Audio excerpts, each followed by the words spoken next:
Je me souviens encore de cette nuit où j'ai vu un homme au milieu de la route, les bras levés, et mon cœur s'est arrêté. Je vis dans une zone semi-rurale, entourée de voisins âgés qui apprécient le calme de la campagne. Je ne sors généralement pas tard le soir, mais lorsque je le fais, je suis chez un ami à jouer au jeu de rôle.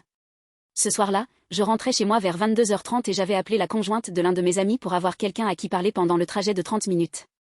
J'ai toujours l'habitude d'appeler un ami lorsque je conduis tard le soir, pour que quelqu'un sache où je suis.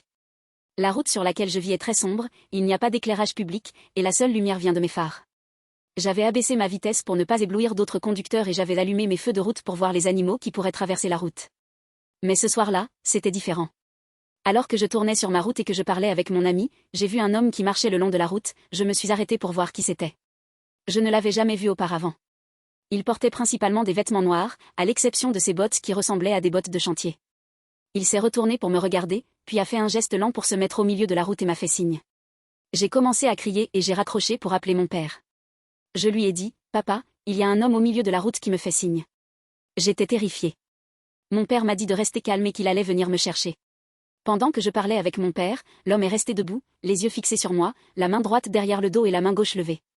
Nous sommes restés ainsi pendant quelques minutes, jusqu'à ce que mon père arrive. L'homme a finalement commencé à marcher vers moi, puis a tourné les talons et est parti dans la direction opposée, vers la forêt qui se trouve derrière la maison de mon voisin. Lorsque je ne l'ai plus vu, j'ai accéléré pour rentrer chez moi, qui se trouve à l'autre bout de la route.